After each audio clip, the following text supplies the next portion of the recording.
So again, I'm Mr. Hammond, and I'm looking forward to teaching U.S. history this year. And the first thing I'll do is I'll tell you a little bit about myself, share a few thoughts overall about my approach to the class, and then we'll go through with a little more detail about the class. So first, who am I? Well, I'm an Army brat. I was born in Texas. I lived in Army bases all over the United States and in Germany. I graduated from high school in Northern Virginia, and I went to college where I was a government and history major. Later on, I then went to law school, clerked for a federal judge, and after that, I worked 25 years at the Department of Justice in the Antitrust Division. While at the Antitrust Division, I worked on hundreds of investigations and several trials. Just a year ago, and then last March, I had an opportunity to take early retirement from the Department of Justice, so I did. I then did a Master's of Arts in Teaching program, and this is my first year as a school teacher.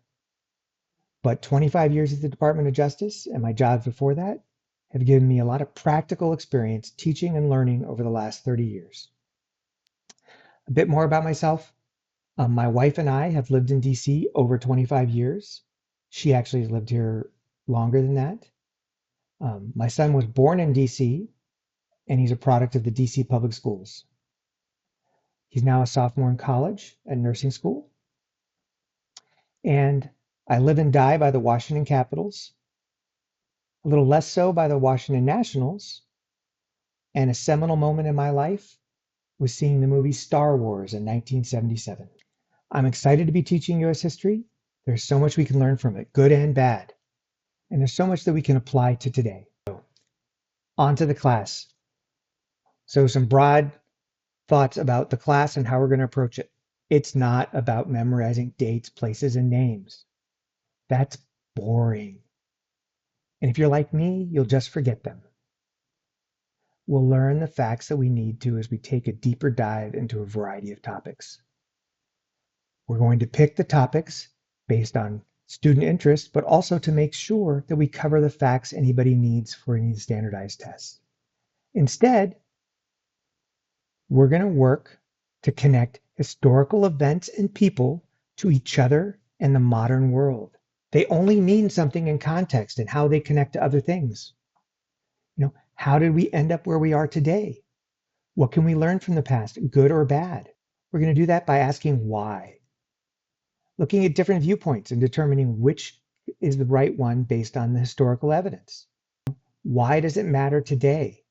If it doesn't, it's just a nice story. Well, in doing so, we're going to look to see what is the truth.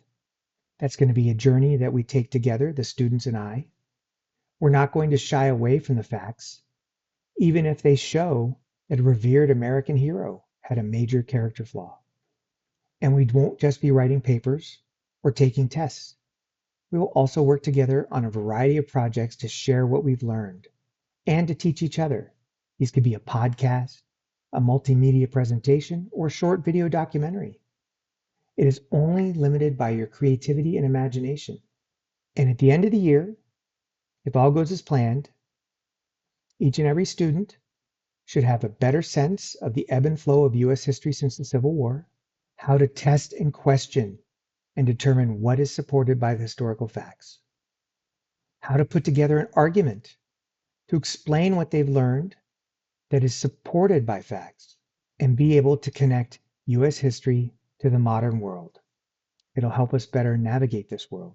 And they should be better able to think for themselves and make their own decisions. So now let's talk about a little bit more detail of the rest of the class.